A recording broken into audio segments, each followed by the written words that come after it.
Hello viewers, ரத்னம் படத்தின் முழு கதை சுருக்கத்தை இந்த பதிவில் பார்க்கலாம். படத்தோடைய ஸ்டார்டிங் சீன்ல மலைப்பகுதியில் ஒரு பஸ் போயிட்டு இருக்கு. அந்த பஸ்ஸை 3 பேர் சேர்ந்து பஸ் டிரைவரை தடுமாற வச்சு பஸ்ஸை மலையில இருந்து கவுக்குறாங்க. கவுந்ததுக்கு அப்புறம் அந்த இடத்துக்கு போய் அங்க இருந்த மக்கள் போட்டிருந்த நகை, வச்சிருந்த பணம் எல்லாத்தையும் அடிச்சு பிடுங்கி எடுத்துக்கிட்டு அங்கிருந்து எஸ்கேப் ஆகுறாங்க. இதை விசாரிக்க வந்த உயர் காவல் அதிகாரி ஒருத்தர் எப்படியாவது இந்த குற்றத்தை பண்ணவங்களை பிடிச்சே ஆகணுங்கிற முடிவில் அவர் கிளம்பி போய்கிட்டு இருக்கார். அப்ப போலீஸ் அதிகாரியால நமக்கு பிரச்சனை அப்படின்னு 3 நபர்கள் போலீஸ் அதிகாரி வரக்கூடிய ஜீப்ல இருந்து முட்டையை அடிச்சு அவரையும் டைவர்ட் பண்ணி மேல இருந்து கீழே விழுக வச்சு அவரையும் சாகடிச்சிடுறாங்க. சாகடிச்சதுக்கு அப்புறம் இங்கிருந்து ஆந்திராவுக்கு தப்பி போறாங்க. அதாவது இந்த கதை நடக்கிற இடம் முழுவதுமே தமிழ்நாடு ஆந்திரா பார்டரா இருக்கு. ஆந்திரா பார்டர்ல போய் பேரை மாத்திக்கிட்டு பெரிய டானா மாறிடுறாங்க. அதுக்கப்புறம் நம்ம ஹீரோவோடைய கதை, ஹீரோவோட அம்மா காலில் அடிபட்டு ஒரு சந்தைக்கு வராங்க. ஏதாவது வேலை இருந்தா கொடுங்க அப்படின்னு கேட்க சரின்னு அங்க இருக்கவங்க பரிதாபப்பட்டு அந்த அம்மாவுக்கு வேலை கொடுக்குறாங்க. வாழை இலையை வித்து அவருடைய வாழ்க்கையை நடத்திக்கிட்டு இருக்காங்க. அந்த அம்மா அப்ப கர்ப்பமா இருந்தாங்க. குழந்தை பிறக்குது. அந்த குழந்தை வேற யாரும் இல்லை, நம்ம படத்தோட ஹீரோ தான். குழந்தைய வச்சுக்கிட்டு வாழை இலையை வித்து தன்னுடைய வாழ்க்கையை நடத்திக்கிட்டு இருக்காங்க. அந்த ஏரியால இருக்க பிரச்சாரம் செய்யற ஒரு பொம்பளை நம்ம ஹீரோ 5 வயசுல இருக்கும்போது அவரை கடத்தி வச்சுக்கிட்டு தொழிலுக்கு வா, இல்லைன்னா உன் பையனை கொன்றுவேன்னு மிரட்ட, பையனை எப்படியாவது விட்டுருங்க அப்படின்னு அவங்கள்ட்ட கேட்டுக்கிட்டு இருக்கும்போது அந்த இடத்துக்கு போலீஸ் ரைடு வந்துடுது. வந்த போலீஸ் ரைடு இவங்க ஹீரோவுடைய அம்மாவையும் இது பண்ணிட்டு போயிடுறாங்க. இதை பார்த்த ஹீரோ மனமுடைஞ்சு போறாரு. அதாவது 5 வயசுலேயே மனமுடைஞ்சு போறாரு. நான் பிள்ளை முன்னாடி எப்படி ஒரு அசிங்கமான செயலில் மாட்டிக்கிட்டேனோ அந்த அம்மாவும் மனமுடைஞ்சு ஜெயிலில் இருக்கும்போதே தூக்கு போட்டு இறந்து போறாங்க. இது எல்லாத்துக்கும் காரணமான அந்த பிரச்சார கும்பல் தலைவி ஒரு நாள் மார்க்கெட்ல ஒருத்தரை கொல்ல வராங்க. அவர் யாருன்னா ஹீரோவோட அம்மாவுக்கு அடைக்கலம் கொடுத்து அந்த கடையை வச்சு கொடுத்தவர் தான். அவரை கொல்ல வர்றதை பார்த்துட்டு நம்ம ஹீரோ நடுவுல பூந்து அந்த அம்மாவை குத்தி கொலை பண்ணிடுறாரு. நம்ம ஹீரோவுக்கு சுமார் ஒரு 10 வயசுக்கு மேலதான் இருக்கும். கொலை பண்ணது மட்டும் இல்லாம ஜெயிலுக்கு போயிடுறாரு. இந்த சைடு நம்ம ஹீரோ காப்பாத்தின சமுத்திரக்கண்ணி மிகப்பெரிய அரசியல்வாதியா மாறி எம்எல்ஏவா மாறிடுறாரு. அதுக்கப்புறம் ரத்னம் அப்படிங்கிற நம்ம ஹீரோ ஜெயில இருந்து ரிலீஸ் ஆகி வர்றாரு. அவரை வச்சுக்கிட்டு நாட்டில் நடக்கிற அநியாயம் எல்லாத்தையுமே தட்டி கேட்கிறாரு.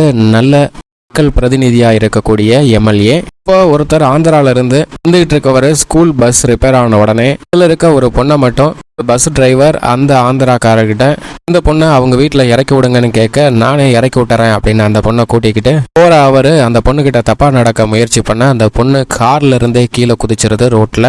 இதனால பயங்கரமா அடிபட்டுருது. இந்த விஷயம் நம்ம சமுத்திரக்கனி எம்எல்ஏவுக்கு வர உடனே கூப்பிடுறா ரத்தனத்தை அப்படின்னு சொல்றாரு. உடனே ரத்தனம் உனக்கு என்ன தோணுதோ அதை செய்ய, நான் பாத்துக்கிறேன் அப்படின்னு நம்ம எம்எல்ஏ சொன்ன உடனே வில்லனை துரத்திட்டு போறாரு. துரத்திட்டு போய் புரட்டி எடுத்து அங்கேயே வெட்டி அவரையும் கொன்னுறாரு. வேற ஒருத்தர் சரண்டர் ஆகி கேஸ் அப்படியே முடியுது. இது மாதிரி நாட்டில் நடக்கிற பல அநியாயங்களை போலீஸ் தட்டி கேட்கறத விட ரத்தனத்தை வச்சு இவர் தான் தட்டி கேட்டுட்டு இருக்காரு. ஆனா நேரத்துல ஒரு போலீஸ் ஹீரோவை பார்த்து உன்னுடைய அம்மா விபச்சாரம் பண்ண பொம்பளை தானே அப்படின்னு சொல்ல ஹீரோவுக்கு பயங்கரமா வெறி வந்துருது. அந்த போலீஸ்கார அடின்னு அடிச்சு பொழந்து கட்டிடுறாரு.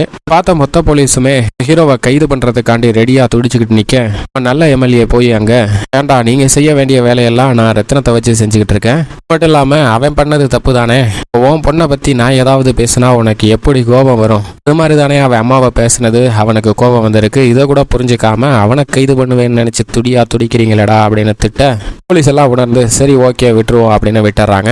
ஒரு புறம் போயிட்டு இருக்க இந்த டைம்ல தான் நம்ம ஹீரோயின் 3 முறை நீட் எழுதி வெற்றி பெற்றுறாங்க. 3 முறையும் நீட்ல பாஸ் பண்ணாலும் 4வது முறை எழுத வந்திருக்காங்க. என்னடா 4வது முறை எழுத வந்திருக்கீங்க அப்படின்னு கேட்டா 3 முறையும் நான் நீட் தேர்வுல பாஸ் பண்ணிட்டேன், ஆனா கவர்மெண்ட் காலேஜ் கிடைக்கல, பிரைவேட் காலேஜ் தான் கிடைச்சது, அதனால கவர்மெண்ட் காலேஜ்ல தான் படிப்பேன், ஃபீஸ் கட்டுற அளவுக்கு வசதி இல்லை அப்படின்னு ஹீரோயின் 4வது முறை நீட் எழுத வந்திருக்காங்க. ஆனா அதுக்கு இடையிலேயே 4வது முறை நீட் எழுதுறதுக்குள்ளேயே 4 வருஷம் நர்சிங் கோர்ஸை முடிச்சிடுறாங்க. மட்டும் இல்லாம இங்க ஏதாவது வேலை கிடைக்குதா அப்படின்னு ஒரு 2-3 இன்டர்வியூ அட்டன் பண்ணிட்டு போயிடலாம் அப்படின்னு வந்திருக்கேன். ஹீரோயினோட ஃப்ரெண்டு ஹீரோ அவ்வளவு மோசமானவன் இவ்வளவு மோசமானவன், வீட்டுக்கு எதிர்த்தாப்புல நிறுத்தி வச்சிருந்த காரையே அடிச்சு நொறுக்கிட்டாப்ல அப்படி இப்படின்னு சொல்ல எல்லாத்துக்கும் நியாயமான விளக்கத்தை நம்ம நல்ல எம்எல்ஏ சொல்றாரு.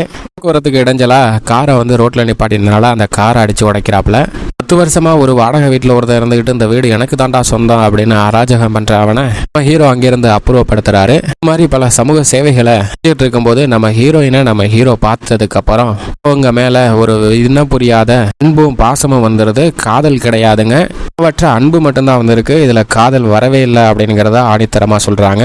ஹீரோயின் நீட் எழுத அந்த தேர்வு மையத்துக்கு போறாங்க. அந்த தேர்வு மையத்துக்கு போகும்போது ஒரு பெரிய கும்பல் நம்ம ஹீரோயினை கொல்றதுக்கு வந்திருக்காங்க. என்னடா கொல்றதுக்கு வந்திருக்கீங்க அப்படின்னு நம்ம ஹீரோ உள்ள புந்து அந்த கும்பல் எல்லாத்தையும் அடிச்சு தும்சம் பண்ணி தெறிக்க விடுறாப்ல. நம்ம ஹீரோயினை காப்பாத்தி போய் நீட் எக்ஸாம் எழுத சொல்லி உள்ள அனுப்பி விட்டாரு. நம்ம ஹீரோயினும் போய் நீட் எழுதுறாங்க. இங்க வந்த ரவுடி எல்லாத்தையுமே புலந்து கட்டிடுறாரு. அதோட விடாம 4 நாள் ஹீரோயின் இங்க இருந்து இன்டர்வியூ அட்டன் பண்ணணும் அப்படிங்கறனால அந்த ஹீரோயின் பின்னாடியே ஒரு செக்யூரிட்டி கார்டு மாதிரி சுத்தி வர்றாப்ல. யாரு இருந்தாலும் அவங்கள புலந்து கட்டிடலாம் அப்படின்னு ஹீரோயினுக்கு பக்க பலமா இருக்காப்ல. ஹீரோயின் வந்த வேலை இன்டர்வியூ அட்டன் பண்றது எல்லாமே முடிச்சுட்டு ஊருக்கு கிளம்பும் போது பஸ் ஏற்றி விட்டு டாடா காட்டி ஹீரோயினை அனுப்பி விட்டுட்டு வர நம்ம நல்ல எம்எல்ஏ ஃபோன் பண்ணி பார்த்தா நம்ம ஹீரோ எடுக்கவே மாட்டேங்கிறாரு. என்னடா கதை அப்படின்னு கேட்டா ஒரு பொண்ணு பின்னாடி சுத்திக்கிட்டு இருக்கான் அப்படின்னு சொல்ல, ஆனா இங்க வர சொல்லடா அப்படின்னு சொன்னோடனே நம்ம ஹீரோ அங்க போய் நிக்க, என்னடாச்சு அந்த பொண்ணை பிடிச்சிருக்கா கல்யாணம் பண்ணி வைக்கவா அப்படின்னு கேட்டா, இல்ல பாருங்க இது மாதிரிதான் பொண்ணு இருக்கா அப்படின்னு சொல்ல, என்னன்னு பார்த்தா அவங்க அம்மா மாதிரியே அந்த பொண்ணு இருக்காலாம், அதனாலதான் அந்த பொண்ணை காப்பாத்திருக்காங்க அப்படிங்கிறதே கொஞ்ச நேரத்துக்கு அப்புறம் தான் நமக்கே தெரிய வருது. அந்த பொண்ணை விட்டுறாத, இவ்வளவு நாள் நாய் மாதிரி சுத்திக்கிட்டு இருந்தியே, பஸ்ல ஏத்தி விட்டியே, அந்த கொல்ல வந்த கும்பல் அவங்கள கொன்ற மாட்டாங்களா, உடனே போய் காப்பாத்து அப்படின்னு சொல்ல, இங்கிருந்து நம்ம ஹீரோ பஸ்ல போய் ஹீரோயினை வழிமறிச்சு ஹீரோயினை கீழே கூட்டிட்டு இறங்குனா கரெக்டா அந்த வில்லன் குரூப் வந்துருது. இவ்வளவு நேரம் வராத அந்த வில்லன் குரூப் ஹீரோ வந்து கூப்பிட்டதுக்கு அப்புறம் தாங்க வராங்க. சரி வழக்கம் போல அடிச்சு எல்லாத்தையும் பறக்க விட்டுட்டு என்ன பிரச்சனை அப்படின்னு நம்ம ஹீரோயின்கிட்ட கேட்க, எங்க லேண்டு ஒன்று விற்காம இருந்தது, அந்த லேண்டில் ஒரு சின்ன பிரச்சனை, அதனாலதான் இவங்க துரத்திட்டு வராங்க அப்படின்னு சொல்ல, இல்ல எனக்கு இதை மொத்தமா சொல்லு, புரியவே இல்லை அப்படின்னு கேட்டா, தமிழ்நாடு திருப்பதியை ஆந்திராவுக்கு பிரிச்சு கொடுக்கும்போது அப்படி இருக்கிற சமயத்துல வெளிநாட்டுக்காரங்க திருப்பதி பார்டர்ல இருந்திருப்பாங்க பாருங்க, உங்களுடைய லேண்ட் எல்லாம் அங்க இருக்கு, அதுல கொஞ்சம் நூண்டா ஒரு 5 ஏக்கர் இடம் மட்டும் நம்ம ஹீரோயின் பேர்ல இருந்திருக்கு.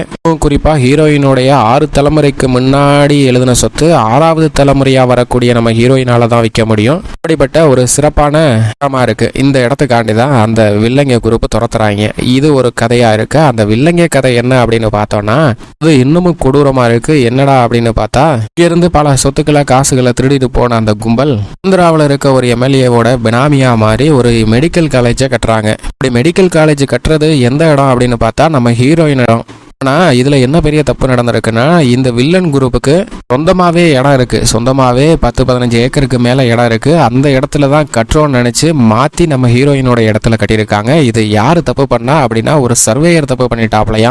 என்னடா இது கொடுமை, 200 கோடி ரூபா ப்ராஜெக்ட்ல ஒரு மெடிக்கல் காலேஜ் கட்டுறீங்க, அந்த இதை வந்து இடத்த மாத்தி கட்டிட்டேன் அப்படின்னு சொல்றாங்க பாருங்க. இங்கதாங்க படத்தோடைய மெயின் கான்செப்டே இருக்கு. இந்த இடத்த மாத்தி கட்டினதுனால நம்ம ஹீரோயின் பேர்ல இருக்க அந்த இடத்த வில்லங்க குரூப் வாங்குறதுக்காக தான் ஹீரோயினை துரத்துறாங்க. இது ஒரு கதையா துரத்திட்டு வராங்களா. சரி இனிமேட்டு நான் ஒன்றும் பண்ண முடியாது நம்ம ஹீரோ என்ன சொல்றாரு, அந்த இடத்த பேசாம அவங்களுக்கே எழுதி கொடுத்துரு, பிரச்சனை எல்லாம் முடிஞ்சிடும் அப்படின்னு சொல்ல, ஹீரோயினோட வீட்டுக்கு போனா அந்த இடம் தான் எங்களுடைய முன்னோர்கள் வாழ்ந்த இடம், அவங்களுடைய சமாதி எல்லாம் அங்கதான் இருந்தது, அதெல்லாம் இடிச்சு விட்டுதான் கட்டியிருக்காங்க காலேஜ் அப்படின்னு சொல்லி நாங்க இந்த இடத்த தரவே மாட்டோம்னு ஹீரோயினுடைய குடும்பத்தார் கதறுன்னு கதறாங்க. சரி விடுங்க, இனிமேட்டு அந்த இடத்த நம்மளே வச்சுக்கலாம் அப்படின்னு ஹீரோ முடிவு பண்ணி ஹெல்ப் பண்றேன் அப்படின்னு இருக்காப்ல அந்த வீட்டிலேயே. வில்லைங்க துரத்திட்டு வந்தா அவங்க எல்லாத்தையும் அடிச்சு துரத்தி விட்டு ஹீரோ 24 மணி நேரமும் இனிமேட்டு இந்த பிரச்சனை முடியறது வரைக்கும் நான் உங்களுக்கு பக்க பலமா இருப்பேன் அப்படின்னு சொல்லி இருக்காப்ல.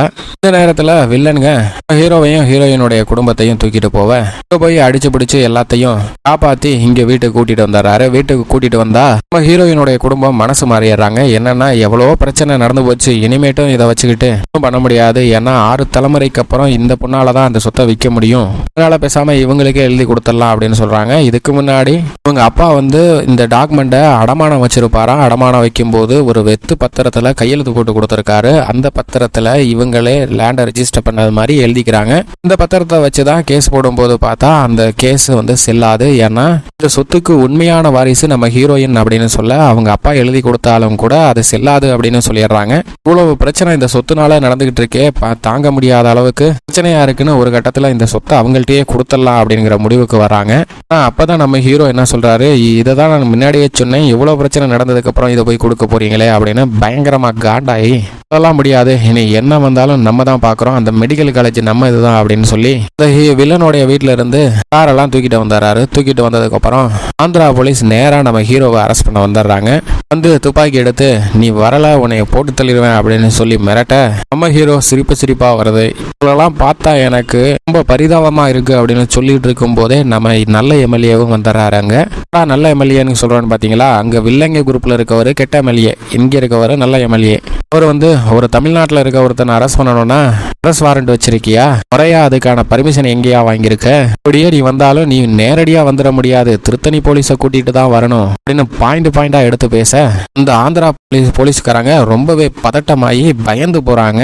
இது வேற வழியே இல்லை, இங்கிருந்து எப்படியாவது தப்பிச்சு போனா போதும் அப்படின்னு இருந்து ஆந்திரா போலீஸ் போயிடுறாங்க. போகும்போது அந்த வண்டியை எடுத்துட்டு போங்க அப்படின்னு நம்ம ஹீரோ சொல்லிடுறாரு. இதுக்கப்புறம் ஆந்திரா போலீஸ் முறையா அதை எப்படி அரெஸ்ட் வாரண்ட் வாங்கணும் அப்படிங்கிறதுனால முறையா கம்ப்ளைண்ட்டை ஃபைல் பண்ணி அரெஸ்ட் வாரண்டோட அடுத்து வரலாம் அப்படின்னு முடிவு பண்றாங்க. அதுக்கு முன்னாடி நம்ம ஹீரோ என்ன பிரச்சனை வந்தாலும் பாத்துக்கலாம், இங்க இருந்து அத்தனை பிரச்சனையும் தீர்த்துட்டு தான் வர அப்படின்னு நல்ல எம்எல்ஏ சொல்ல, சரி ஓகே, ஆனா அதுக்கு சரியான முறையான வழிகளையும் பார்ப்போம், அவசரப்பட்டு எதுவும் பண்ணிடாத அப்படின்னு ஹீரோ கிட்ட சொல்றாங்க. இந்த வில்லன் இருக்காரு பாத்தீங்களா, அவர் ஒரு பவுடர்லாம் போட்டு மேக்கப் பண்ணிட்டு வராரு. பார்க்கவே டெரரா இருக்கும்னு நினைக்கிறாங்க, ஆனா டெரரா தான் இல்ல.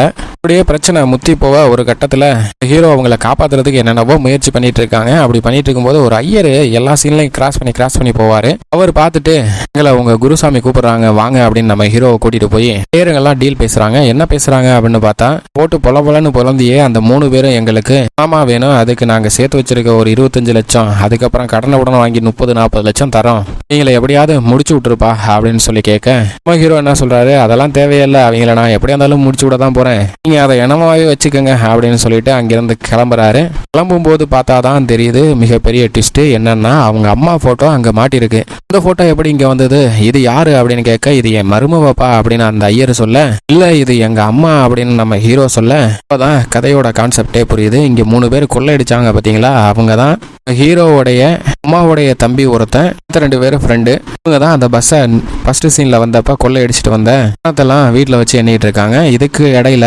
ஹீரோவோட அப்பா ஒரு நேர்மையான போலீஸ், அவருக்கு நம்ம ஹீரோவோடைய அம்மாவை பார்த்தோன்னே லவ் வந்துடுது. அதனால ஜாதி மதம் எதுவும் பார்க்காம கல்யாணம் பண்ணிக்கிறாங்க. ஒரு நேர்மையான போலீஸா இருக்காரு. அவருடைய பொண்டாட்டியோட கூட பிறந்த தம்பி ஒரு திருடனா இருக்காப்புல. அக்கா அந்த வீட்டுக்கு வரும்போது இவங்க கொள்ளையடிச்சிட்டு வந்த நகை பணம் இதெல்லாம் வச்சு எண்ணி பார்த்துட்டு இருக்கிறத கையும் கிளவுமா பார்த்து பிடிச்சிடுறாங்க. ஏதுரா அப்படின்னா, அந்த பஸ்ஸை கவுத்து கொள்ளையடிச்சது நாங்க தான் அப்படின்னு சொல்ல, உங்களை சும்மா விட மாட்டேன்டா, மாமா கிட்ட சொல்லி உங்க எல்லாத்தையும் கைது பண்றேன் அப்படின்னு சொல்லி இவங்க எல்லாத்தையும் பூட்டி வச்சுட்டு அவங்க ஹஸ்பண்டை கூப்பிட போறாங்க. அப்படி கூப்பிட போயிட்டு இங்க இருந்து அவங்க ஹஸ்பண்டை கூட்டிட்டு இங்க வர்ற வழியில தான் 3 பேரும் பின்பக்கட்டு ஒரு வழியா எஸ்கேப் ஆகி வந்து நேர்மையான போலீஸ் அதிகாரியை, அதாவது நம்ம ஹீரோவோடைய அப்பாவை கொண்டுறாங்க. இப்ப ஹீரோவோடைய அப்பா இது மட்டுமாவது எப்படியாவது தப்பிச்சு போயிரு அப்படின்னு சொல்லி ஜீப்பு கடியில மாட்டிக்கிட்டு ஹீரோயினை தப்பிச்சு போக சொல்லிடுறாரு. ஹீரோயினுக்கு காலில் பலத்த காயம் ஏற்பட்டுருது. அதாவது ஹீரோவோட அம்மாவுக்கு. அவங்க அங்கிருந்து எப்படியோ தப்பிச்சு போய் ஒரு மார்க்கெட்ல வேலை கேட்டு அதுக்கப்புறம் வந்து நடந்த சீன்ஸை தான் நம்ம பார்த்தோம். இதுக்கடையில இந்த 3 பேரும் தப்பிச்சு ஆந்திராவுக்கு போய் மிகப்பெரிய டானா இருக்காங்க. இப்ப கடைசியில யாருன்னு பார்த்தா நம்ம தாய் மாமன் தான் நம்ம ஹீரோவுக்கு மிகப்பெரிய வில்லனா இருக்காரு. அது மட்டும் இல்லாம நம்ம ஹீரோவுக்கு அம்மாவுடைய ஃபேஸ்ல இருக்க இந்த பொண்ணை எப்படி காப்பாத்துறணுங்கிற எண்ணம் வந்திருக்கோ, அதே மாதிரி ஒத்து பிரச்சனை ஒரு புறம் இருந்தாலும் நம்ம அக்காவுடைய ஃபேஸ்லயே இருக்காளே, இவளை எப்படியாவது கொன்னறணும் அப்படிங்கிற வெறி நம்ம வில்லனுக்கு வந்திருக்கு. அதனால தாங்க வெறித்தனமா துரத்திட்டு இருக்காப்ல. இதுக்கடையில நீட்டு நம்ம ஹீரோயின் பாஸ் பண்ணிடுறாங்க. பாஸ் பண்ணது மட்டும் இல்லாம எல்லாம் மெரிட்லயே மார்க் வாங்கிடுறாங்க. மார்க் வாங்கினதுனால அங்க ஒரு கவர்மெண்ட் காலேஜ்லயே அந்த சீட் வந்து கிடைச்சிருது. அந்த காலேஜுக்கு எப்படி கூட்டிட்டு போறதுன்னு பார்த்தா, அது ஆந்திரா பார்டரு. ஆந்திராவுக்கு போனா போலீஸ் எப்படியும் பிடிச்சிருவாங்க அப்படின்னு சொல்ல, என்கிட்ட ஒரு பிளான் இருக்கு அப்படின்னு சொல்லி நம்ம ஹீரோ ஒரு பிளான் பண்ணி ஏதோ ரூட் எல்லாம் மாத்தி இங்க இருந்து சென்னைக்கு போய் சென்னையில இருந்து பிளைட்ல வந்து அப்படின்னு எங்கேயோ போய் அந்த காலேஜுக்கு போயிடுறாருங்க. இந்த காலேஜ்ல இருந்து வர்ற வழியில ஒரு ட்ரிப்பல் லாரியில லோடெல்லாம் ஏத்தி அந்த லாரியை வச்சு தப்பிச்சு எப்படியோ வந்துடலாம் அப்படின்னு முடிவு பண்ணி வெளியில வந்துடுறாங்க. அந்த ட்ரிப்பல் லாரியில உள்ள ஒரு துப்பாக்கி இருக்கு அப்படின்னு நம்ம நல்ல எம்எல்ஏ சொல்ல அதையும் எடுத்து வச்சுக்கிறாரு. பைக் எடுத்துட்டு வந்தா வில்லன் குரூப்ல இருந்த, அதாவது தாய்மாமனுக்கு கீழே இருந்த தம்பிகன்னு சொல்லிட்டு இருந்த 2 பேத்துல ஒருத்தர் அடக்கி பிடிச்சிடறாரு. அப்ப வேற வழியே இல்லாம எல்லாத்தையும் நம்ம ஹீரோ அடின்னு அடிச்சு வளர்ந்தது மட்டும் இல்லாம அந்த துப்பாக்கி எடுத்து ஒரு மெயின் வில்லன்ல 3 பேத்துல இந்த ஒரு வில்லனை இங்கேயே கொண்டுறாரு. நம்ம ஹீரோயினுக்கு ரொம்ப